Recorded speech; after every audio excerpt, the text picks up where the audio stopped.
இன்றைய உலகத்திலே வாழுகிற மனிதர்கள் அதிகமாக யாருக்கு பயப்படுகிறார்? இந்த உலகத்திலே வாழ்ந்துட்டு எல்லாருமே யாருக்கு பயப்படுகிறார்?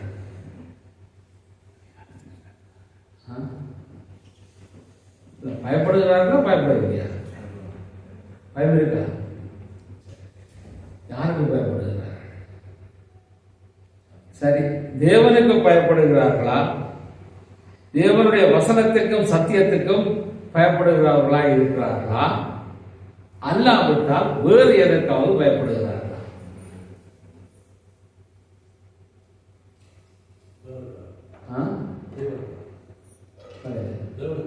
தேவனுக்கா? இன்றைக்கு அநேகமாக தேவனுக்கும் தேவ வசனத்துக்கும் சத்தியத்துக்கும் பயப்படுகிறதிலும் பார்க்க வேறொரு காரியத்துக்கு பயப்படுகிறார்கள். அதுவும் பேர் தெரியாதவர்கள், முகம் தெரியாதவர்கள், நம்மை சூழ்ந்திருக்கிறவர்கள், அப்படிப்பட்டவர்களுக்கு பயப்படுகிறார்கள். இப்போ உலகத்திலே நாங்கள் பார்க்கும்போது நாம் பயப்படுகிற காரியம் என்று சொல்லும் போது நாங்கள் வைத்திருக்கிற காரியம் என்னவென்றால், யார் என்ன சொல்லுவார்கள், யார் என்ன சொல்லுவார்கள் என்ற பயம் தான் இப்ப எங்களுக்கு அதிகமாக இருக்கு. வேற எதை குறித்தும் பெரிய பயம் இல்லை. கர்த்தர் பேசுகிறார், கர்த்தருடைய வசனம் இருக்கிறது, கண்டித்து உணர்த்துகிறது, சத்தியத்தை சொல்லுகிறார், இது எல்லாம் வேதத்தில் இருக்கிறது. இதெல்லாம் உங்களுக்கு அறிந்த விஷயமா இருந்தாலும் இன்றைக்கு நாம் கர்த்தருடைய வார்த்தைக்கு நடுங்குகிறவர்களாய் இருக்கிறோமா? அல்லது இந்த உலகத்திலே இருக்கக்கூடிய 4 விதமாய் பேசுகிற மனிதர்களை குறித்து நாங்கள் பயப்படுகிறோமா என்று கேட்டால் இப்ப நாங்கள் என்ன பதில் வச்சிருக்கிறோம்? மனுஷன் தான் பயப்படுகிறோம். அப்ப இப்ப தேவன் எங்கே இருக்கிறார்? அவர் இருக்கிறார். ஆனா எங்களோட வாழ்க்கையில் இருக்கிறார் என்று கேட்டால் இப்ப அந்த பயம் எங்களுக்கு இல்லை. பயப்படுவதும் மக்களை குறித்து அல்லது மனிதர்களை குறித்து. அப்போ இப்பொழுது நாங்கள் சொல்லுகிற காரியம் எதென்று கேட்டால் நாங்கள் என்ன சொல்றோம்? 4 பேர் என்ன சொல்வார்? அதுதான் எங்களுக்கு அதிகமான பயம். 4 பேர் என்ன சொல்லுவார்கள் என்றதான் எங்களுடைய வாழ்க்கையிலே மிகவும் அழுத்தமான ஒரு காரியமாக இருக்கிறது. ஆகவே நாம் என்ன செய்தாலும் அதை வாழ்த்தவும் தாழ்த்தவும் உடனே 4 பேர் வரிசையில் வந்து நிற்பார்கள். பேசாமல் இருப்பார்கள். ஆனா ஏதாவது இப்ப நீங்க பாத்தீங்கன்னு சொன்னா, இப்ப இந்தியாவில எல்லாம் நீங்க பாத்தீங்கன்னு சொன்னா, அல்லது இலங்கையில இருந்தாலும் சரி, சில ஊழல்ல யாராவது ஒருவரை பிடித்து அடிக்கிறதை கண்டால் கொஞ்சம் பேர் கூடுவார்கள். கூடிட்டு என்ன செய்வார்கள்? ஏன்னா என்ன நடக்குதுன்னு கேட்டா, இவன் இப்படி செதுக்கான்னு சொன்னா வந்தவனை எல்லாம் அடிப்பான். அந்த கடைசி அடிக்கிறவன்ட்ட வந்து என்னதுக்காக கேட்டா அவனுக்கு எதுவுமே விளங்காது. எல்லாருமே அடிக்கிறார்கள், நானும் சேர்ந்து அடிக்கிறவன் அடிப்பார்கள். அப்போ இன்றைக்கு 4 பேருடைய நிலைப்பாடு என்றால் எதுவுமே தெரியாமலே பல காரியங்களுக்குள்ளே இழுப்புண்டு போகிறார்கள். அப்போ இப்படியான இன்றைக்கு நிலைமை உலகத்தில் இருக்கிறதை நாங்கள் பார்க்கிறோம். இன்று அதற்கு பயந்துதான் அநேகர் எதையுமே செய்ய முற்படுவதில்லை. இப்ப கர்த்தருடைய வார்த்தைகளை நாங்கள் பார்க்கும்போது கர்த்தர் சில பட்டியலை எங்களுக்கு தந்திருக்கிறார். இதை செய்யாதே, இதை செய்ய என்று சொல்லி எல்லாம் பட்டியல் தந்திருக்கிறார். ஆனால் நாங்கள் கர்த்தர் சொல்லுகிற அந்த வார்த்தையின் படியாக அதற்கு பயந்து நடக்கிறவர்களாய் நாங்கள் ஜீவிக்கிறோமா என்ற ஒரு கேள்வியை நாம் நமக்குள்ளே எழுப்பும் போது நம்முடைய பதில் எப்படி இருக்கிறது என்பதை நாங்கள் கண்டுகொள்ள வேண்டியது அவசியமாயிருக்கிறது.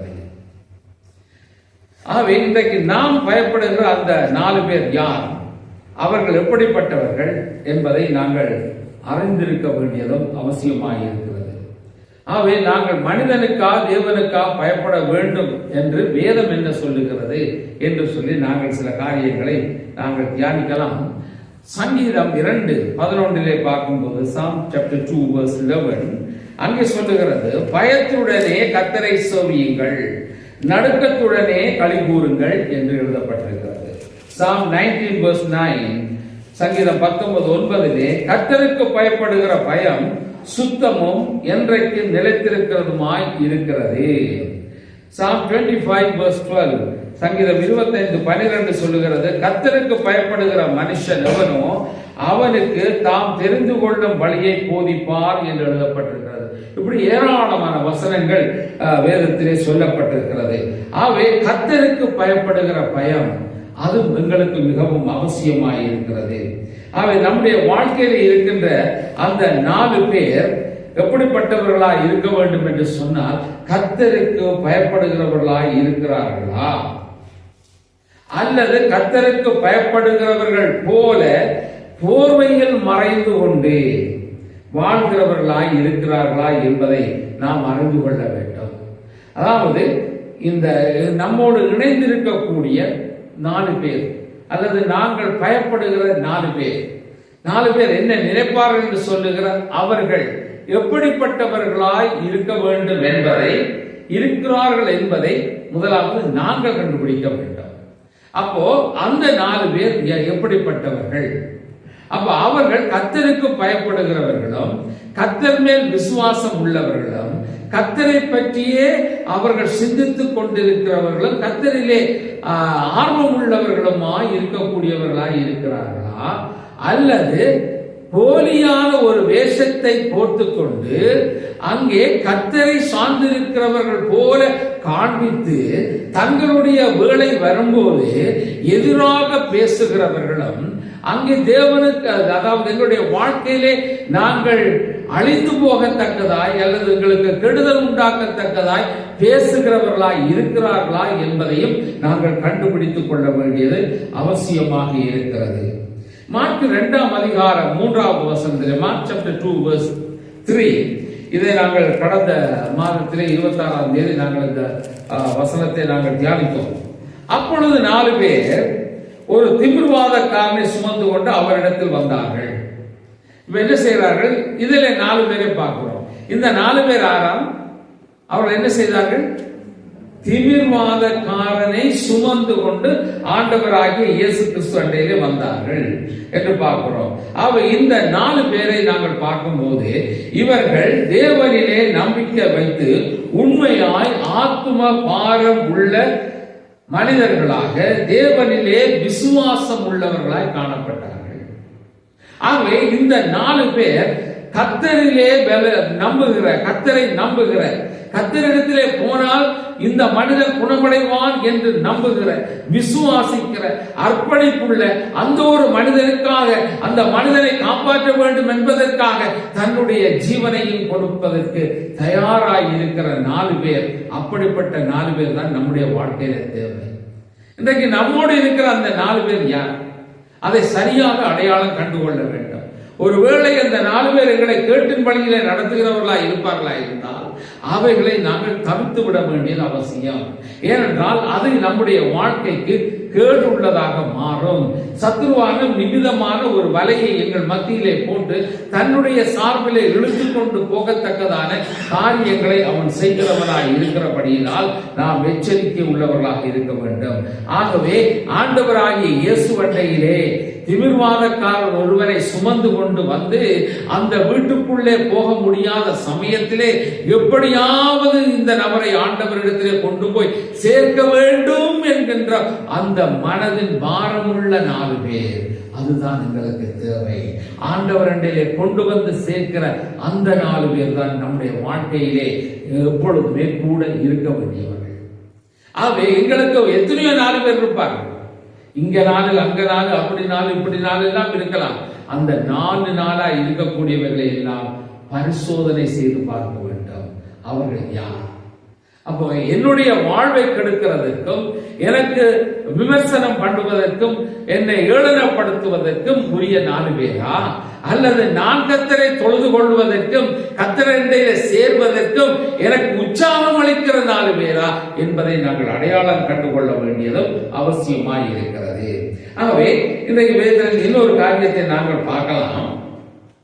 அப்போஸ்தலர் நடவடிக்கைகள் 28வது அதிகாரம் 2 முதல் 6 வசனம். Acts chapter 28 verse 2 to 6. இப்ப இந்த வசனத்திலே நாங்கள் பார்க்கும்போது யாராவது வாசிங்க. அந்நியராகிய அந்த தீவார் உங்களுக்கு பாராட்டின அன்பு கொஞ்சமல்ல. அந்த வேளையிலே குடித்திருந்த மழைக்காகவும் குளிருக்காகவும் அவர்கள் நெருப்பை மூட்டி எங்கள் அனைவரையும் சேர்த்துக் கொண்டார்கள். பவுல் சில விறகுகளை வாரி அந்த நெருப்பின் மேல் போடுகையில் ஒரு விரியன் பாம்பு அனல் உழைத்து புறப்பட்டு அவனுடைய கையை கவ்விக்கொண்டது. விஷப்பூச்சி அவன் கையிலே தொங்குறதை அந்நியராகிய அந்த தீவார் கண்டபோது, இந்த மனுஷன் கொலைபாதகன், இதற்கு சந்தேகம் இல்லை, இவன் சமுத்திரத்துக்கு தப்பி வந்தும் பழியானது இவனை குலைக்க ஒட்டவில்லை என்று தங்களுக்குள்ளே சொல்லிக் கொண்டார்கள். அவன் அந்த பூச்சியை தீயிலே உதறி போட்டு ஒரு தீங்கும் அடையாதிருந்தான். அவனுக்கு வீக்கம் கண்டு அல்லது அவன் சடுதியாய் விழுந்து சாவான் என்று அவர்கள் பார்த்து கொண்டிருந்தார்கள். நெடுநேரமாய் பார்த்து கொண்டிருந்தும் ஒரு சேதமும் அவனுக்கு வராததை கண்டபோது வேறு சிந்தையாகி இவன் தேவன் என்று சொல்லிக் கொண்டார். சரி, இப்ப நாங்கள் இதுல பார்க்கிறோம். இப்போ இந்த பவுல் கடலிலே பயணம் பண்ணுகிறான். அங்கே அந்த காற்று வீசுகிறது, இந்த காரியங்களை எல்லாம் சொல்றான். இப்ப பயணத்துக்கு சரியில்லை இப்படி என்றெல்லாம் எச்சரித்தெல்லாம் சொல்லி முடிந்தாயிற்று.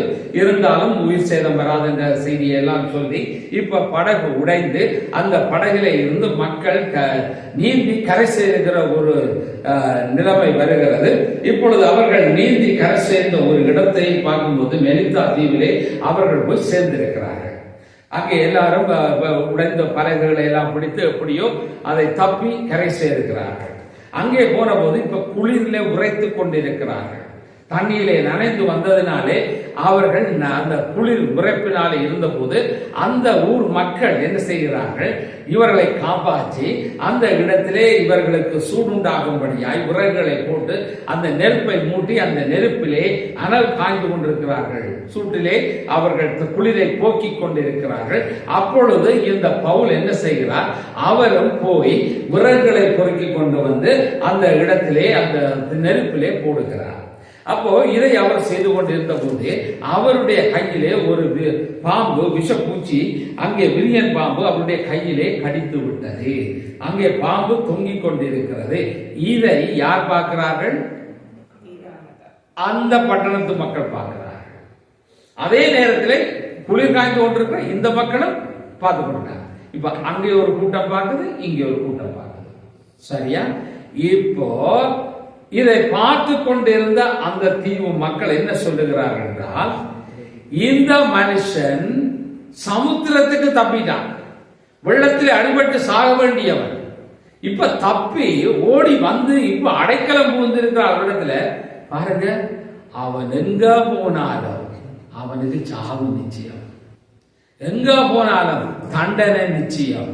அப்ப இவனை இப்ப பாம்பு கடிச்சிச்சது பாரு. இந்த கமெண்ட்ஸ் வருதா இல்லையா நம்ம இடத்துல? இப்படிப்பட்ட ஒரு மனுஷன் பாரு, இப்படி போனா ஆனபடித்தான் அவனுக்கு அப்படி வந்தது. நாங்க சொல்லிக் கொண்டிருக்கிறோம், சில காரியங்களை நாங்க சொல்லுகிறோம். அப்போ அதே போலதான் அவர்களும் சொல்லுகிறார்கள். இப்ப அந்த வசனம் ஒன்று சொல்லுது பாருங்க, 6வது வசனத்துல பாருங்க, அவன் ஒரு அதை சாதுவா போட்டு அவன் போயிட்டான். இப்ப 6வது வசனம் என்ன சொல்லுன்னா, அவனுக்கு வீக்கம் கண்டு, இப்ப கடிச்ச இடத்துல என்ன செய்யணும், இப்ப வீக்கம் வரணும், அல்லது அவன் இப்ப உடனே சடுதியாக விழுந்து இப்ப அவன் சாவான் என்று அவர்கள், இந்த 4 பேர் பாம்பு கடிச்சு இவன் செத்து போவான் என்று பார்த்து கொண்டிருக்கிறான். சரியா? இப்ப அந்த உலகத்தில் இருக்கக்கூடிய மற்றவர்கள் இன்னொருவன் அழிந்து போக வேண்டும், இவன் பாம்பு தேண்டி இருக்கிற போது இவன் பாவி, இவன் ஒரு பொல்லாதவன், அங்கே கடவுள் இவனை விட்டு வைக்கவில்லை, அங்கிருந்து தப்பினாலும் இங்கே அவனை மரணத்துக்கென்று ஒப்பு கொடுக்கப்பட்டிருக்கிறது என்று சொல்லி அவனை விமர்சனம் பண்ணுகிற அந்த கூட்ட மக்கள் அவர்கள் அங்கே எதிர்பார்த்து கொண்டிருக்கிறார்கள். அங்கே எப்படி சொல்லுகிறார்கள், நெடு நேரமாய் பார்த்து கொண்டிருந்தோம். அப்ப இப்ப நீண்ட நேரமா பார்த்து கொண்டே இருக்காங்க, எப்படா சாவான், மயங்கி விடுவானா, அது ரத்தம் கக்கிச்சவானா, எல்லாத்தையும் பார்த்து கொண்டிருக்கான். நெடு நேரமா பார்த்தாலும் அவன் நோமலாவே இருக்கான், ஒன்றுமே நடக்கல. இப்ப உடனடியாக மைண்ட் மாறுது. எப்படி மாறுது? இப்ப இவ்வளவு நேரம் வெள்ளத்தை போக்கஸ் பண்ணி கொண்டிருந்தார்கள், சாவை பற்றி போக்கஸ் பண்ண. இப்ப இவன் இப்ப அடுத்த மைண்ட் எப்படி மாறுது? இப்ப அவனுக்கு ஒன்றும் நடக்கவில்லை என்று கண்டபோது உடனே இவன் ஆறா மாறிட்டான். கடவுள், இவன் கடவுள் ஆனபடியால் தான் இவனுக்கு இந்த விஷம் ஏறவில்லை. இதுதான் இன்றைக்கு மனிதர்கள். அவை நாங்கள் இந்த மனிதர்களை நம்மோடு இருக்கக்கூடிய அந்த 4 பேர் யார் என்பதை நாங்கள் அடையாளம் கண்டுகொள்ள வேண்டும். அவை நம்மோடு இருப்பவர்களை எப்படா துளைவான், எப்படா சாவான், எப்படியா இவன் அழிந்து போவான் என்கின்ற 4 பேரா? எப்படிப்பட்ட 4 பேர் நம்மோடு இருக்கிறார்கள்? இப்ப எதுவுமே நடக்கவில்லை, தேவனுடைய பிள்ளைகளாக இருக்கிறதுனாலே அவர்கள் காப்பாற்றப்படுகிற போது இங்கே இவர்கள் என்ன சொல்லுகிறார்கள்? இப்ப அவருடைய எண்ணமெல்லாம் பொய்த்து விட்டது, ஆனபடியா இவன் கடவுள். பாருங்க, நேரத்துக்கு நேரம் எங்களுடைய வார்த்தைகள் மாற ஆரம்பிக்குது, எங்களுடைய சிந்தைகள் மாற ஆரம்பிக்குது. ஆகவே என கருமையான தேவ ஜனமே, எங்களுடைய வாழ்க்கையிலே மற்றவர்கள் எப்பொழுது சாவான் என்று பார்க்கிறவர்களாக இருக்கிறார்கள். இன்று அநேகர் இது போலவே நம்மை பார்த்து கொண்டிருக்கிறார்கள். எப்பொழுது விழுவான், எப்பொழுது சாவான் என்று அந்த 4 பேர் பார்த்து கொண்டிருப்பார்கள். அவை தேவனோடு உள்ள ஐக்கியத்தை நிர்மூலம் பண்ணுவதற்கு, எங்களுக்கு தேவனுக்கும் இடையிலே உள்ள தொடர்பை இல்லாமல் பண்ணுவதற்கு பசுத்தோல் போத்தவர்களாக பலர் நம்மோடு கூடவே இருப்பார்கள். நல்லவர்கள் போல பேசிக்கொண்டே இருப்பார்கள். ஆனா அவருடைய போக்கஸ் எல்லாம் என்னவா இருக்கும்? ஒரு சந்தர்ப்பம் பெற நேரத்தில் டைம் பண்ணி எங்களுடைய காலை வாருகிறவர்களாக இருப்பார்கள். அவர் எனக்கு ஒரு சம்பந்தம் நான் ஒன்றுமே பண்ணல அப்படியே சொல்லிடுவார்கள். நல்லவர்கள் போல அவர்கள் நாடகம் ஆட ஆரம்பித்து விடுவார்கள். அவை நாம் எச்சரிக்கை உள்ளவர்களாக இருக்க வேண்டியது அவசியம். அவை தேவனோடு உள்ள ஐக்கியத்தை இல்லாமல் பண்ணாதபடிக்கு நாம் தேவனையே சார்ந்திருக்கிறவர்களாக இருக்க வேண்டும். அந்த 4 மனிதர்களை சார்ந்திருக்காதபடி அவை தேவ மனுஷன் என்ன செய்கிறான்? அந்த பாம்பை அவன் தீயிலே உதறிவிட்டு, அவனுக்கு அது ஒரு சாதாரணமான ஒரு காரியம் போல. அப்ப அவனுக்குள்ளே இருந்தது என்ன? சாதாரணமா உதறி விட்டுட்டு போற அது அப்படியே பூச்சி கடிச்சதோ, அந்த விரியன் பாம்பு கடிச்சதோ, ஐயோ எனக்கு பாம்பு கடிச்சிட்டு விஷம் வர போகுது அப்படி பயந்துட்டானா? இல்ல, அது ஒரு ஏதோ ஒன்று கடிச்ச உதறி போய. இன்றைக்கு நம்முடைய வாழ்க்கை எப்படி இருக்க வேண்டும்? நம்முடைய வாழ்க்கை எப்படி இருக்கணும்னு சொல்லு. பாம்பு கடிச்சா நீங்க ஐயோ உதறி போட்டு ஆஸ்பத்திரிக்கு போகாம இருக்குன்னு நான் சொல்ல வரையில. நான் சொல்ல வர விஷயம் என்னன்னா, இந்த உதறி போட்டு சொல்லுற இன்னும் பண்ணுகிற ஒரு செயல்பாடுன்னா, அப்படிப்பட்டவர்களை நான் என்ன செய்யணும்? இன்னும் பண்ணணும். உதறி விடு, தேவையில்லை. அவர்கள் நம்முடைய வாழ்க்கைக்கு வந்தவர்கள் அல்ல. நாங்கள் திரும்பவும் போய் இல்லடா நான் திரும்பவும் தடவை போனவங்க என்ன நடக்கும்? ஒட்டிக்கொள்கிறவர்களாக மாறுவார்கள். அவை நாம் நம்மை காத்துக் கொள்வதற்கு எச்சரிக்கை உள்ளவர்களாக இருக்க வேண்டும்.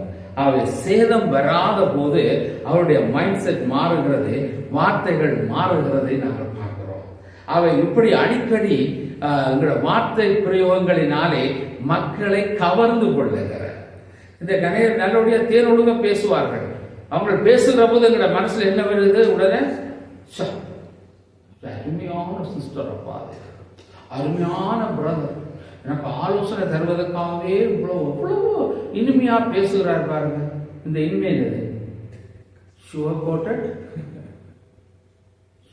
டேப்லெட். அந்த சுகர் கோட்டட் போனப்புறம் அந்த குடிசை எப்படி இருக்கும்? கசக்கும்.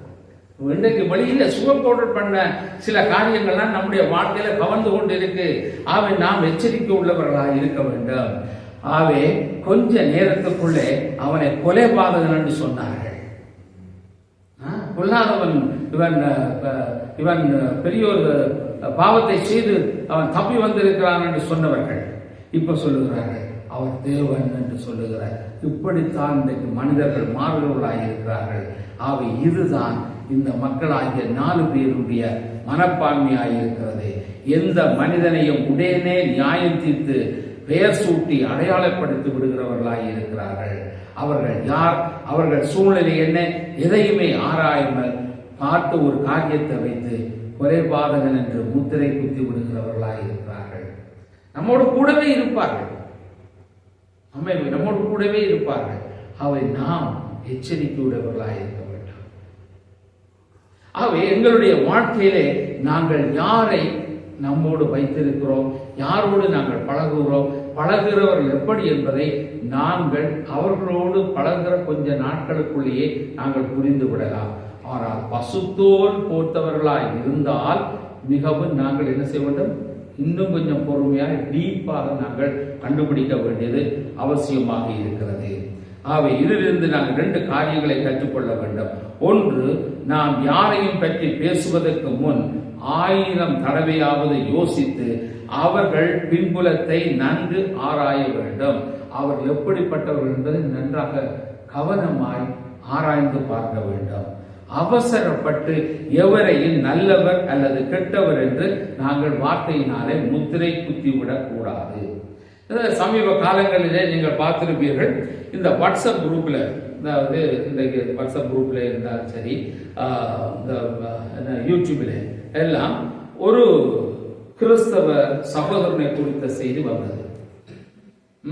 அவர் ஒரு பாடகர், அவரை குறித்த ஒரு செய்தி வந்தது. அந்த செய்தி எப்படிப்பட்ட செய்தியா இருந்தது? எத்தனை பேர் பார்த்துருக்கீங்க? பேர் சொல்ல வேண்டாம், நான் பேர் சொல்லவில்லை, சரியா? உலகம் முழுவதும் பார்த்தது. பார்த்து என்ன சொன்னார்கள்? அவனை குற்றஞ்சாட்டினார்கள், அந்த பாடகரை குற்றஞ்சாட்டினார்கள். ஏன் குற்றஞ்சாட்டினார்கள் என்று சொல்லி நீங்கள் பார்த்தீங்கன்னா அதையும் நீங்கள் அந்த யூடியூப்லே நீங்கள் கண்டுகொள்ளக்கூடியதாக இருந்திருக்கும். அவரை ஒரு மிகவும் தரக்குறைவான ஒரு காரியத்தை சொல்லி பேசினார்கள்.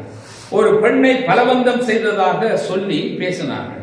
இவனெல்லாம் இப்படிப்பட்டவனா அப்படிப்பட்டவனா, இவன் காண்டவருக்குள்ள பிள்ளையா, இப்படி அப்படி என்றெல்லாம் சொல்லி இனி சொல்றதுக்கு வார்த்தையே இல்லாத அளவுக்கு பேசினார்கள்.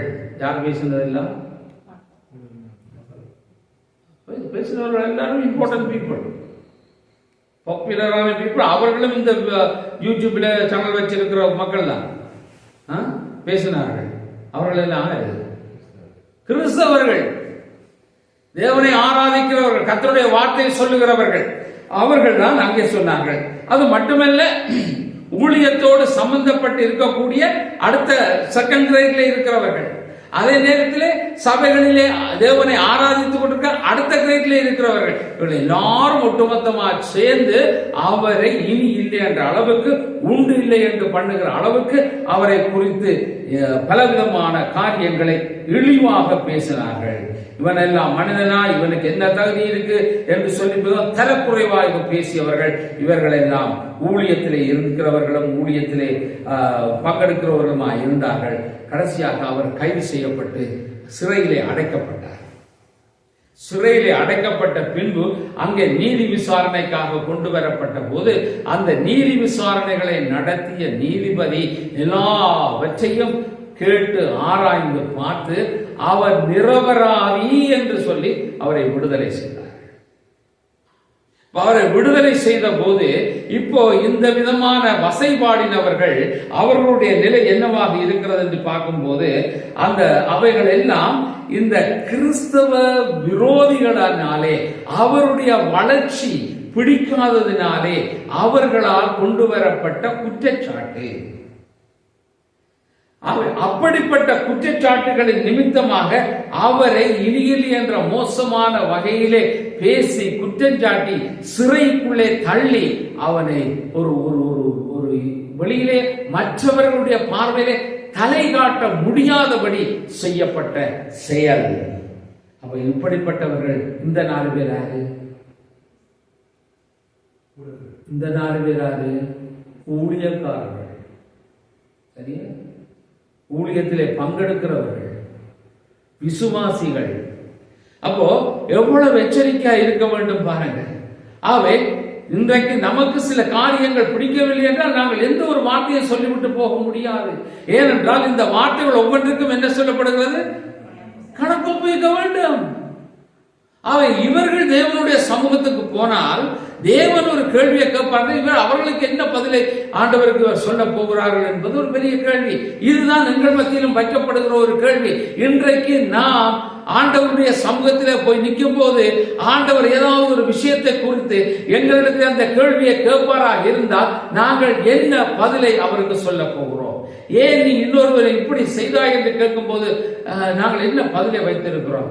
ஆண்டவர் முன்னால கையை பேசியது அது வந்து இப்படி இருக்கலாமா? இல்லை, சொல்லித்தான் ஆக வேண்டும். ஆகவே எனக்கு அருமையான தேவஜனமே, இன்று நம்ம மத்தியில் இருக்கக்கூடியவர்கள் யார்? அந்த 4 பேர் யாராய் இருக்கிறார்கள்? எங்களோடு இருக்கிற 4 பேர் கர்த்தரை சார்ந்தவர்களாய் இருக்கிறார்களா?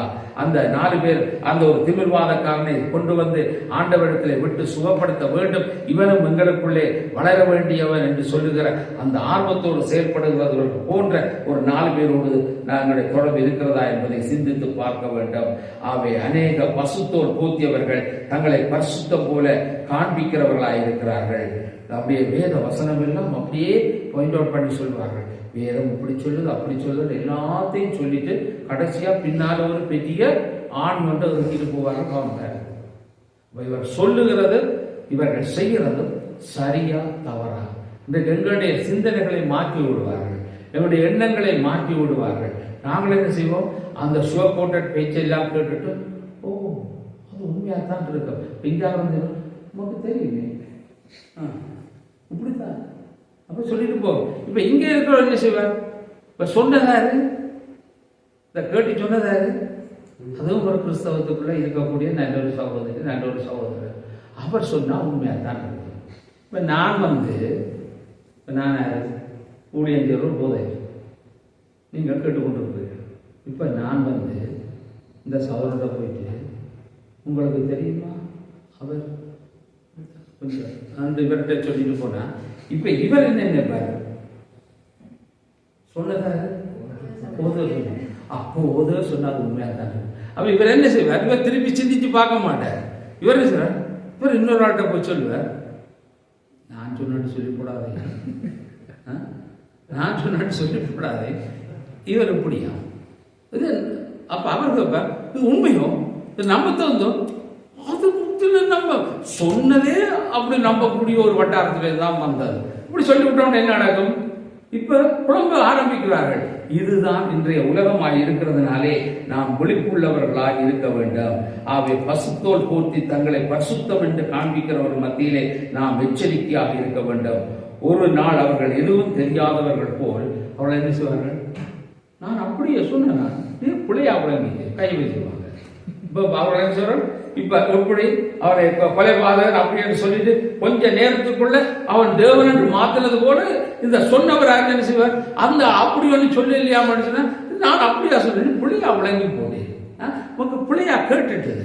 இந்த மாதிரி சில விஷயத்தை சொல்லி நாங்கள் என்ன வச்சோம்? தப்பி போகிறவர்களாய் மாறிவிடுவோம். ஆகிய எச்சரிக்கையாக இருக்க வேண்டும்.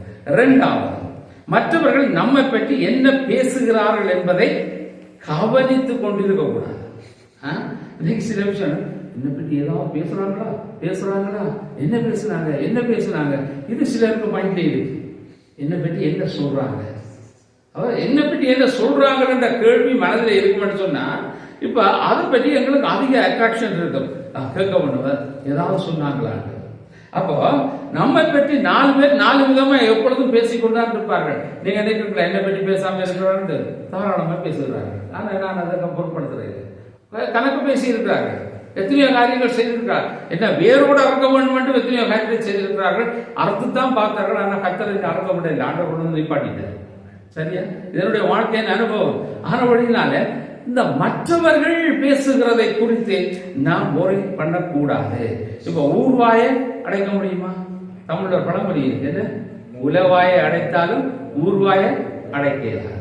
ஊர்வாயை ஒரு நாளும் அடைக்கிறார். அவர்கள் பேசிக்கொண்டுதான் இருக்க போகிறார்கள். அவை மற்றவர்கள் வார்த்தைகள் எல்லாம் மனதிலே வாங்கிக் கொண்டு அதை நாங்கள் நினைத்து அழுது கொண்டு இருந்தால் தவறு யாருடையது என்று கேட்டால் அவங்களே இல்லை, எங்களுக்கு வேண்டாம். நான் எக்ஸ்பெக்ட் பண்ணி கொண்டிருக்கேன் என்ன பற்றி அதை நல்லா சொல்லணும் என்று. அவை இப்ப இதில் எங்களுக்கு அவசியம் இல்லை. மற்றவர்கள் வார்த்தைகள் எல்லாம் மனதிலே வாங்கி கொண்டிருந்தால் அது தவறு நம்முடையதாக மாறிவிடும். இப்ப சவுல் ராஜாவாக அங்கீகரிக்கப்படுகிறான், அபிஷேகம் பண்ணப்படுகிறான். சாமுவேல் மூலமாக அவர் அபிஷேகம் பண்ணப்பட்டு, அந்த அபிஷேகம் பண்ணப்படுவதற்கு முதல் இந்த சவுல் யாரு?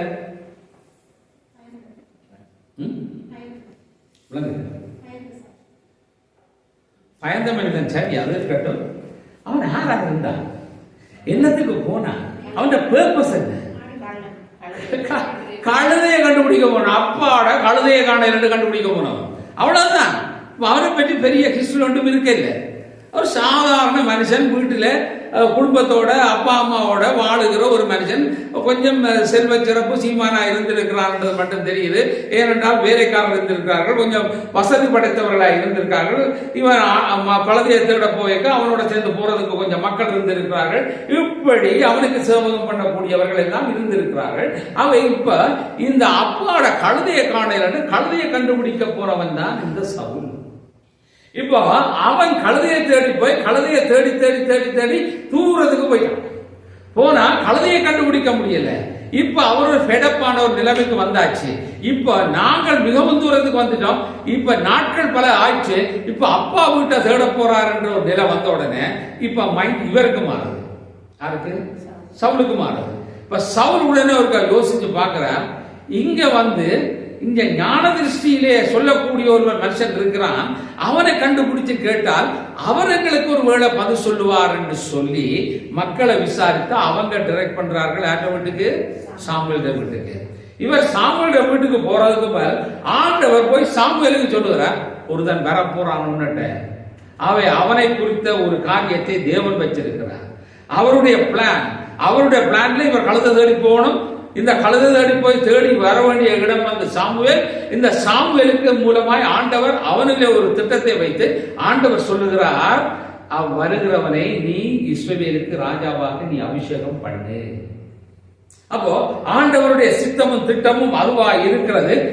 இப்ப அவன் என்ன செய்கிறான்னு சொன்னா, இப்போ அபிஷேகம் பண்ணப்பட்டு அபிஷேகம் பண்ணப்பட்டு இப்போ அவன் இப்போ ராஜாவாக வருகிறதுக்கு சொல்ல கில்காலுக்கு நீ இப்போ நான் வருகிறேன் அங்கே சொல்லி இந்த காரியங்களை எல்லாம் சொல்லிட்டு போற வழியில இன்னென்ன வரும் மக்கள் சந்திப்பார்கள், இப்படி சொல்வார்கள், நீ இப்படி செய்ய இதை செய், இதெல்லாம் அப்படி ஒரு வரிசையாக நடக்க போறவைகளை எல்லாம் இந்த சாமுவேல் தீர்க்கதரிசி சவுலுக்கு சொல்லி ஆயிடுச்சு. இப்ப அவன் போய்கொண்டிருக்கிறான். இதெல்லாம் நடக்குது. இப்ப ராஜாவாகிற போதே இப்ப நீங்க பாருங்க, 1 Samuel chapter 10 verse 27, 1 சாமுவேல் 10ஆம் அதிகாரம் 27வது வசனம் என்ன சொல்லுகிறது? ஆனாலும் பேலியாளின் மக்கள் இவனா நம்மை ரட்சிக்க போகிறவன் என்று சொல்லி அவனுக்கு காணிக்கை கொண்டு வராமல் அவனை அசட்டை பண்ணினார்கள். அவனோ காது கேளாதவன் போல் இருந்தான். இவன் யார்? இப்ப கழுதை பிடிக்க வந்தவன் ஆறாம் மாறிட்டான், ராஜாவாக அபிஷேகம் பண்ணப்பட்டிருக்கிறான்.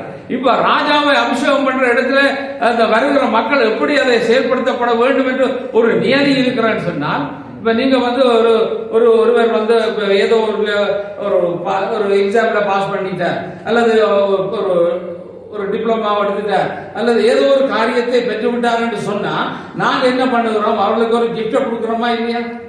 கிஃப்ட் கொண்டு போறோம். அப்ப அந்த கிஃப்டை கொண்டு போய் நாங்க என்ன செய்யறோம்? என்னத்துக்காக அந்த கிஃப்ட் கொடுக்கிறோம்? அவர் கொண்டு மில்லியன்றதுக்காக அப்ரிஷியேட் பண்ணுகிறீர்கள்.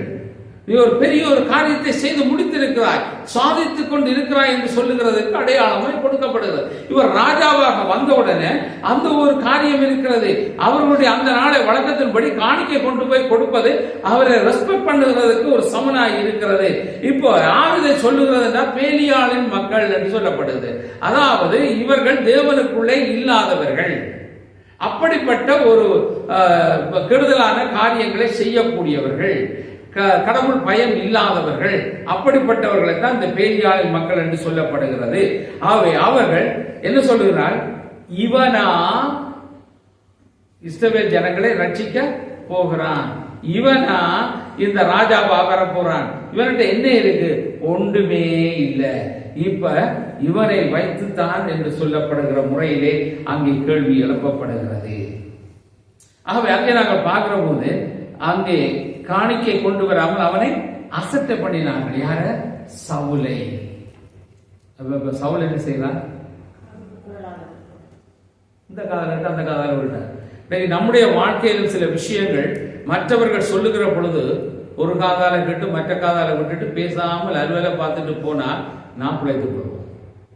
இல்ல அத சொன்னவரார் சொன்ன விஷயம் என்னன்னு கேட்டு நாங்க உள்ளுக்குள்ள வச்சு கொண்டோம் சொன்னா அது இப்ப எங்களுக்கு என்ன செய்ய போகுது? வேதனை தரப்போகுது. உங்களுக்குள்ள இன்னும் இன்னும் எரிச்சல் உண்டா போகுது. திரும்ப திரும்ப ரீவைண்ட் பண்ணி நாங்கள் பார்க்க ஆரம்பிச்சோம்னு சொன்னா ஒவ்வொரு சொல்லையும் நிப்பாட்டி கேட்கறது போல கேட்டு நாங்கள் என்னவா மாறுறோம்? நாங்கள் பிறப்பாயிருப்போம். அதுக்கப்புறம் எங்கட வாயிலிருந்து வாரது எப்படி இருக்கும்? ஆண்டவரோட இருந்து நாங்கள் எல்லாம் இதெல்லாம் கேட்டு வந்தோடனே நாங்கள் எப்படிப்பட்டவர்கள் மாறோம்? எங்கட வார்த்தை எப்படி மாறோம்? பாருங்க, நாங்கள் இத்தனை வருஷமா இப்படி இருந்து இவ்வளவு எல்லாம் நாங்கள் எனக்காக ஒன்று வார்த்தை சொல்ல எப்போ என்ன குற்றப்படுத்தியெல்லாம் சொல்லி இருக்கிறாங்க. இப்படிதான் சொல்றோம். வருதா இல்லையா? இது எதனால வந்தது? இது எதனால வந்தது? சொல்ல கேட்டு கொண்டு உள்ளுக்குள்ள வாங்கிட்டான். உள்ளுக்குள்ள கொண்டு வாங்கி இப்போ உள்ளுக்குள்ள கொண்டு போனது உள்ளுக்குள்ள போய் எது செய்யுது? கொஞ்சம் கொஞ்சமா குளிர் விட்டு வர ஆரம்பிக்குது. அது அப்படியே வளர்ந்து வர இன்றைக்கு நம்முடைய வாழ்க்கையில எங்களுடைய எண்ணங்கள் எல்லாம் மாற ஆரம்பிக்கிறது. இப்ப நாங்கள் பார்க்கிறோம், அவன் சொல்லப்படுகிற வார்த்தைகளுக்கு பதில் சொல்லிக்கொண்டே இல்லாதவனாய் அதை அப்படியே இக்னோர் பண்ணி விடுகிறார். அவன் இன்றைக்கு நம்முடைய வாழ்க்கையிலும் எல்லா வார்த்தைகளுக்கும் நாங்கள் பதில் சொல்லிக்கொண்டே நாங்கள் இருப்போமாக இருந்தால் உங்களுக்காக தேவ நோக்கத்தை நீங்கள் நிறைவேற்ற முடியாது. உங்களுடைய தேவ நோக்கத்தை நிறைவேற்ற முடியாதபடி மக்களுடைய பேச்சுக்கள், வார்த்தைகள் எங்களுடைய வாழ்க்கையை கெடுத்துவிடும். அவை இருந்தாலும் சரி, இகழ்ச்சியாக இருந்தாலும் சரி, புகழ்ச்சியாக இருந்தாலும் சரி, ரெண்டையும் மனதுக்குள்ளே கொண்டு போகக்கூடாது.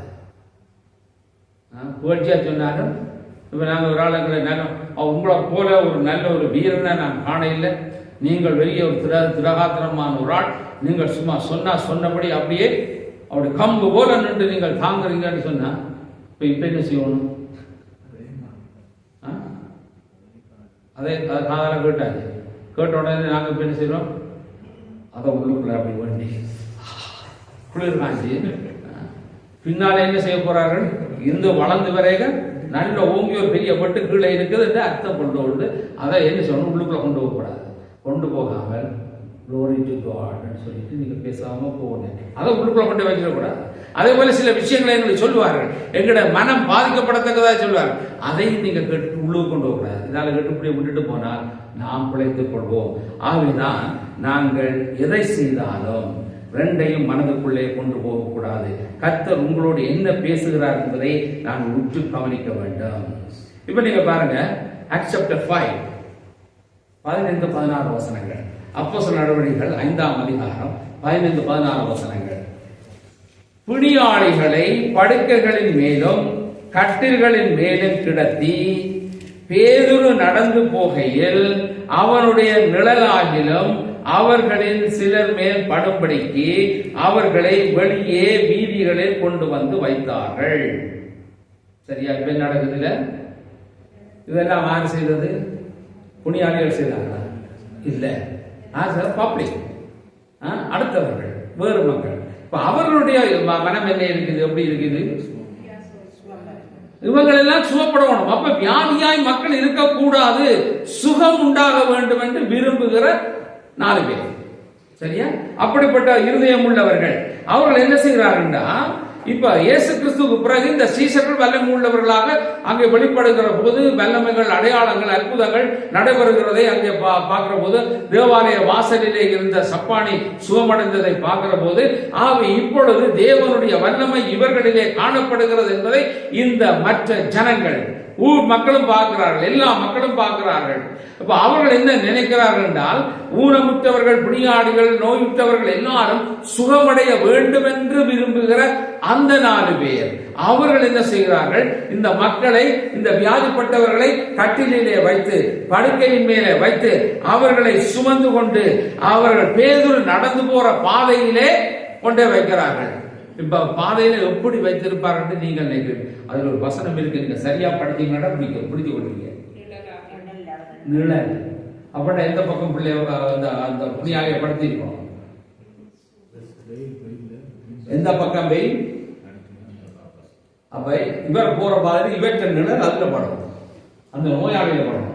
பாருங்க, இப்ப இதுக்கு எவ்வளவு தூரம் அவர்கள் யோசித்து அவர் தொட வேண்டும் என்ற அல்ல, பேதுரு தொட்டு குணப்படுத்த வேண்டும் என்பது அல்ல, அவருடைய நிழல் பட்டாகிலும் இவர் குணமடைவான் என்று நினைத்திருக்கிற 4 பேர் அவர்கள் தான் அதை தூக்கி கொண்டு வருகிறார்கள், அந்த இடத்துல கொண்டு வந்து வைக்கிறார்.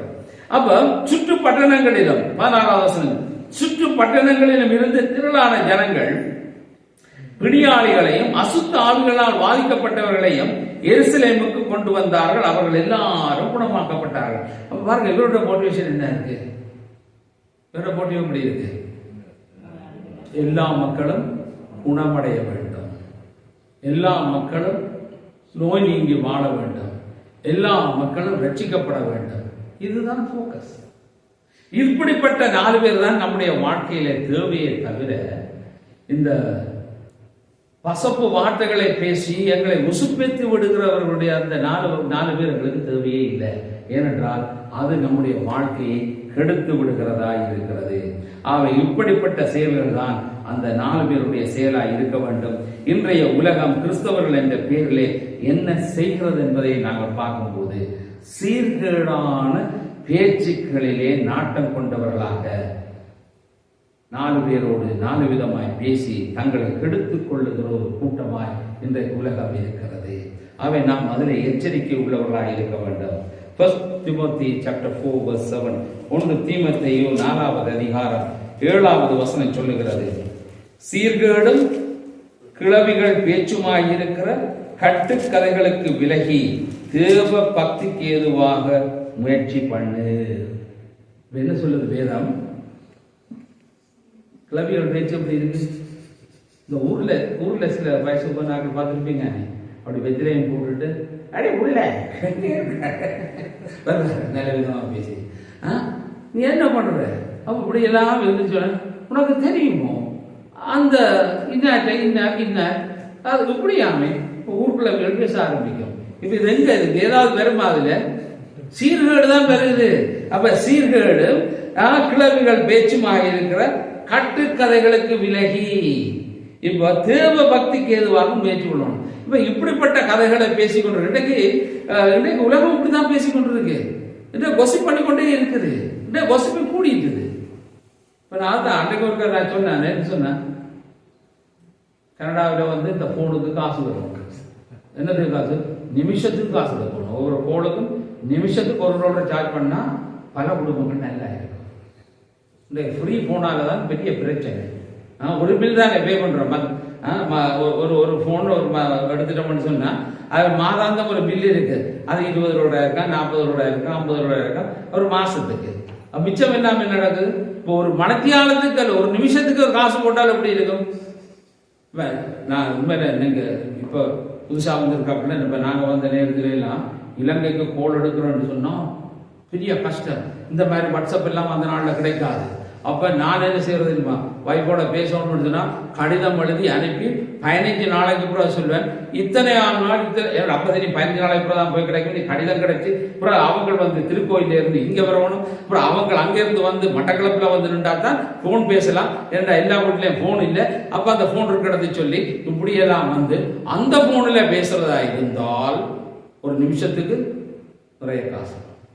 அப்ப அது $1.15 $1.30 அப்படி என்றெல்லாம் இருக்கு. அப்ப அதுல எவ்வளவு நேரம் காய்க்கலாம்? அரை மணித்தாலும் காய்ச்ச மட்டும் அங்க போச்சு. இப்ப தட்டினோட அங்கால இருக்கிறவர் பேசுறாரு, காய்க்கிறோம் வைக்கிறோம் எல்லாம் நடக்குது. அந்த நாளில இப்படித்தான் பேசினாங்க.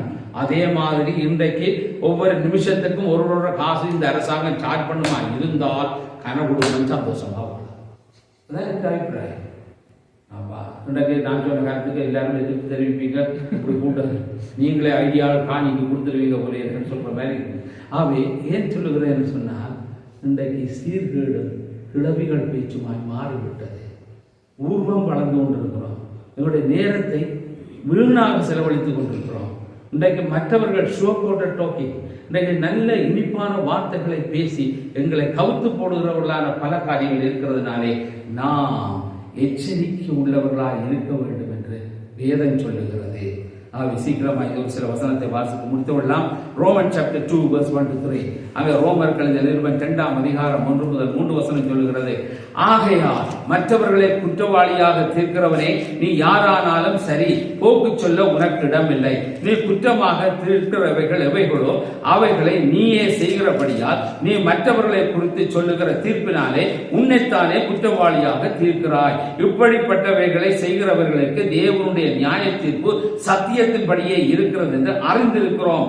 இப்படிப்பட்டவைகளை செய்கிறவர்களை குற்றவாளிகள் என்று தீர்த்தும் அவைகளையே செய்கிறவனே நீ தேவனுடைய நியாய தீர்ப்புக்கு தப்பித்துக் கொள்ளலாம் என்று நினைக்கிறாயோ என்று அப்போஸ்தலனாகிய பவுல் அங்கே ரோமருக்கு எழுதுகிற போது எழுதுகிறார். மற்றவர்களை குற்றம் சாட்டுகிறது. நாங்கள் யாராய் இருந்தாலும் போக்கு சொல்ல இடமில்லை. அவை குற்றமாக தீர்க்கிறவை எவைகளோ அவைகளை நாங்களே செய்து கொண்டிருக்கிறோம். ஆவைதான் இன்றைக்கு தேவனுடைய பிள்ளைகளாக இருக்கக்கூடிய நாம், அது ஊழியக்காரனாக இருக்கலாம், விசுவாசியாக இருக்கலாம், வேறு பல ஊழியங்களை செய்பவர்களாக இருக்கலாம், கர்த்தரை சார்ந்து இருக்கிறவர்களாக இருக்கிற போது கர்த்தருக்கு ஏற்றவர்களாய் அவர்கள் வாழ வேண்டுமே தவிர அவர்கள் எந்த விதமான கோசிப்புக்கும் போகக்கூடாது. நாங்கள் சொல்லுகிற ஒவ்வொரு வார்த்தைக்கும் கணக்கு இருக்கிறது. அதை அழிக்க முடியாது. கர்த்தர் அதை வைத்திருக்கிறார். அதன்படி தேவனங்களை நியாயம் தீர்க்கிறவராக இருக்கிறார். ஆவே நியாய தீர்ப்பு சத்தியத்தின்படியே இருக்கிறது என்று அறிந்திருக்கிறோம், தெரியாமல் இல்லை. இப்படிப்பட்டவர்களை நாங்கள் செய்கிறதுனாலே குற்றவாளிகள் ஆக்கப்படுகிறோம். நியாய தீர்ப்புக்கு தப்பித்துக் கொள்ளலாம் என்று நாங்கள் நினைக்க முடியாது. ஆவே நாங்கள் தப்பவே முடியாது. மத்தேயு சாப்டர் 7:1 மத்தேயு 7 சொல்லுகிறது, நீங்கள் குற்றவாளிகள் என்று தீர்க்கப்படாதபடிக்கு மற்றவர்களை குற்றவாளிகள் என்று தீர்க்காதீர்கள். நாங்களே ஜட்மெண்ட் கொடுக்கிறோம். நாங்கள் ஜட்ஜஸா மாறி இருக்கிறோம். அது அப்படிச்சதான், அது பிள்ளைதான், அது அப்படித்தான், அது குற்றவாளி தான். இப்படி நாங்கள் இது எல்லாம் எங்களுக்குரியது அல்ல. யாரையுமே குற்றம் தீர்க்கிறதுக்கு தேவன் எங்களை வைக்கவில்லை. நான் சரியாய் வாழுவத வேண்டும் என்பதைத்தான் வேதம் நமக்கு கற்றுத்தருகிறது. அவை நாம் ஆண்டவருடைய வார்த்தைகளிலே நிற்க வேண்டும். லூக் சாப்டர் 6:37, லூக் 6:37 சொல்லுகிறது, மற்றவர்களை குற்றவாளிகள் என்று தீர்க்காதிருங்கள், அப்பொழுது நீங்களும் குற்றவாளிகள் என்று தீர்க்கப்படாதிருப்பீர்கள். மற்றவர்களை ஆக்கினைக்குள்ளாக்கும்படி தீர்க்காதிருங்கள், அப்பொழுது நீங்களும் ஆக்கினைக்குள்ளாக தீர்க்கப்படாதிருப்பீர்கள். விடுதலை பண்ணுங்கள், அப்பொழுது நீங்களும் விடுதலை பண்ணப்படுவீர்கள் என்று அங்கே லூக்காவின் சுவிசேஷத்திலே நாங்கள் பார்க்கிறோம். ஆகவே நாம் எப்படிப்பட்ட 4 பேர்களில் ஒருவராக இருக்க போகிறோம்? ஆண்டவருடைய பணிக்காகவும் மற்றவருடைய ஆத்துமாக்களை கர்த்தரண்டையிலே கொண்டு வருகிற பணியாளராகவும் இருந்து செயல்படுகிற 4 பேரில் ஒருவராக இருக்க போகிறோமா? அல்லது கிழவிகள் கூடி புரளி பேசுவது போல குற்றமும் குறையும் பேசி மற்றவர்களை குற்றப்படுத்துகிற அந்த 4 பேரில் ஒருவராக நாங்கள் இருக்க போகிறோமா? அப்போ உண்மையாக கர்த்தரிலே நாங்கள் நிலைத்திருந்து உத்தம இருதயத்தோடு அவரை சேவிக்கிறவர்களாக வாழ நாம் நம்மை ஒப்புக் கொடுக்க வேண்டியது அவசியம். ஆகவே இன்று நாங்கள் கேட்ட இந்த வார்த்தையின்படியாய் இன்று நாங்கள் உலகத்திலே நாங்கள் பயப்படுகிறது யாரை என்றால், இன்றைக்கு தேவனையா நாங்கள் பயப்படுகிறோம், இல்லது உலகத்தில் உள்ள 4 பேருக்கு பயப்படுகிறோமா? இந்த 4 பேர் யார்? உலகத்திலே இருக்கக்கூடிய அந்த 4 பேருக்கு நாங்கள் பயப்படுகிறோம் என்றால், எந்த 4 பேருக்கு பயப்பட வேண்டும் என்றால், தேவனுடைய விருப்பத்தின்படி வியாதிகளோடும் முடியால் நோய்களோடும் பலவிதமான நிலைகளிலே வாழக்கூடிய மக்களை ஆண்டவர் அண்டையிலே சுமந்து கொண்டு வருகிற அந்த 4 பேரை போல நாங்கள் மாற வேண்டும். கர்த்தருக்காக அங்கு மற்ற மக்களை அழைத்து வருகிற அந்த 4 பேராய் மாற வேண்டும். இன்றைக்கு நாங்கள் எச்சரிக்கையோடு நாங்கள் எங்களுடைய வாழ்க்கையை ஆராய்ந்து பார்த்து கர்த்தரிடத்தில் எங்களை முழுமையாய் ஒப்புக் கொடுப்போம். ஜெபிப்போம். இந்த வேளையில் நாங்கள் ஜெபித்து முடிந்த பின்பு உங்களுக்கு யாருக்காவது தனிப்பட்ட முறையிலே ஜெபிக்க வேண்டும் என்று விரும்பினால் நீங்கள் முன்னே வந்தால் உங்களுக்காக நான் ஜெபிக்க தயாராக இருக்கிறேன். அன்பின் பரலோக தகப்பனே, இன்றைக்கு நீ தந்த உங்களுடைய வார்த்தைகளுக்காக நன்றியோடு உம்மை துதிக்கிறோம், ஸ்தோத்திரிக்கிறோம். ஆண்டவரே, இன்று கேட்ட வார்த்தையின்படியாய் இந்த உலகத்திலே ஆண்டவரே மனிதர்கள் 4 பேருக்கு பயப்படுகிறார்களே தவிர உமக்கு பயப்படுகிறவர்களாக இல்லை. ஆண்டவரே, நாங்கள் பயப்படுகிற அந்த 4 பேர் உமக்கு பயப்படுகிற மக்களாக இருந்தால் அந்த மக்களோடு நாங்கள் பயணிக்கிறவர்களாக இருக்க எங்களுக்கு உதவி செய்யும். வீண் பேச்சுக்கள், வீணான காரியங்கள் இவைகள் எங்கள் வாழ்க்கையாக இல்லாதபடி எங்களை காத்துக்கொள்ளும். ஆண்டவரே, யார் யார் எல்லாம் ஆண்டவரே இந்த நாட்களிலே வியாதிகள் உள்ளவர்களாக இருக்கிறார்களோ அவர்களை குணப்படுத்தும். விசேஷமாக கர்த்தாவே, இந்த வேளையிலும் இலங்கையிலே ஏற்பட்டிருக்கிற இந்த பெரிய அழிவு தாக்கம், ஒரு கிராமமே முற்றாய் அழிந்து போய்விட்டது. அது எங்கே என்று தெரியாமல் அங்கே வாழுகிற மக்கள் எங்கே என்று தெரியாத அளவுக்கு கடும் பாதிப்பிலே இருக்கக்கூடிய மக்கள், உணவில்லாமல் உடையில்லாமல் கஷ்டப்படுகிற மக்கள், வேதனையோடு இருக்கிற மக்கள், ஆண்டவரே இலங்கையிலே காப்பாற்றும். ஆண்டவரே, பெரிய ஒரு விடுதலை அவர்களுக்கு கொடுக்க வேண்டும். அவருடைய தரத்திலே நாங்கள் ஒப்புக்கொள்கிறோம். ஆண்டவரை நீர் ஆளுகை செய்யும் சுவாமி. ஒரு பெரிய ஒரு மாற்றத்தை இலங்கையில கொண்டு வரும்படியாக ஜெபிக்கிறோம். ஆண்டவரை எல்லாவற்றையும் இழந்து நிர்கதியான நிலைமையில் இருக்கக்கூடிய மக்கள், தங்களுடைய குடும்ப உறவுகளை காண முடியாமல் இருக்கிற மக்கள், உயிரோடு இருக்கிறார்களா என்று தெரியாத நிலைமையில் இருக்கிற மக்கள், ஆண்டவரை கதறிக்கொண்டும் கண்ணீரும் கம்பளையுமாய் வாழுகிற மக்கள், ஆண்டவரே அந்த தேசத்துக்கு ஒரு சேமத்தை கொண்டு வர வேண்டுமாய் ஜெபிக்கிறோம். ஆண்டவரே அரசாங்கத்துக்காக நாங்கள் ஜெபிக்கிறோம். அவர்கள் தீவிரமாய் எடுக்கிற முயற்சிகளிலும் கூட இருந்து ஆண்டவரை மக்கள் அதன் மூலமாய் விடுதலைகளை பெற ஆண்டவரை உதவி செய்யும் சுவாமி.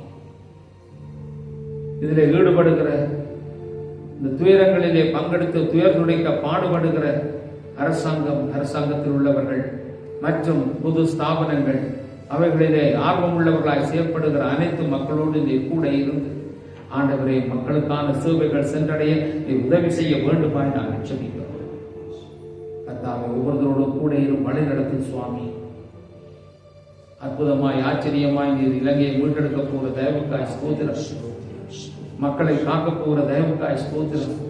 ஆண்டவரே பெரிய காரியங்களை அந்த இடத்திலே செய்ய வல்லவராய் இருக்கிற மக்கள் நன்றி செலுத்துகிறோம். ஆண்டவரே இந்த வாரத்தில் பிறந்த நாட்களை நினைவுற மக்களுக்காக பாத்திரை வருகிறோம். சௌமிகா பூபதிராட்சிக்காக, பிரான்சிஸ் மனோவுக்காக, டொனால்ட் லிங்கரட்னத்துக்காக நாங்கள் ஜெபிக்கிறோம். அடியோடு கொடுக்கிற புதிய வருஷத்தை நன்மையினாலும் கிருபையினாலும் முடிசூட்டி வழி நடத்தும். இன்னும் பிறந்த நாட்களை நினைவுற மக்கள் இருந்தால் அவர்களை ஆசீர்வதியும். திருமண நாட்களை நினைவுற குடும்பங்கள் இருந்தால் நீர் அவர்களை ஆசீர்வதியும். ஆண்டவரே சுகவீனம் விட்டவர்களுக்காக மன்றாடுகிறோம். ஆண்டவரே சத்தியமூர்த்திக்காக, சிவமயத்துக்காக, அவருடைய மகளுக்காக, பேரனுக்காக, ஜோஷுவாவுக்காக, வினோபட்டுக்காக நாங்கள் ஜெபிக்கிறோம். யாவருக்கும் நல்ல பரிபூர்ண சுகத்தையும் பலத்தையும் நீ கட்டளிட வேண்டுமாய் ஜெபிக்கிறோம். இன்னும் யார் யார் சுகவீனம் விட்டவர்களாக இருக்கிறார்களோ அவருடைய சுகவீனங்கள் எல்லாவற்றையும் நீக்கி வழி நடத்தும் உடைய பரிசுத்த கருத்தை ஒப்புக் கொடுக்கிறோம். இந்த வேளையிலும் ஆண்டவரே யாராவது தங்களுடைய இருதயத்தில் ஏவப்பட்டவர்களாக இருந்தால் அவர்கள் இந்த இடத்திலே வந்து தனிப்பட்ட ஜெபத்திலே கலந்து கொள்ள கிருபையாய் வழி நடத்தும். ஆண்டவரே நீர் எங்களுக்கு தருகிற எல்லா கிருபையான ஈவுகளுக்காக கூடாத ஸ்தோத்திரங்கள் செலுத்துகிறோம். இயேசுவின் பலமுள்ள நாமத்தில் சுபங்க குரல் நல்ல பிதாவே, ஆமென். இந்த உலகில் நாங்கள் பாடுவோம். ஆளுகை செய்யும் ஆவியானவரே அந்த உலகிலே கத்திர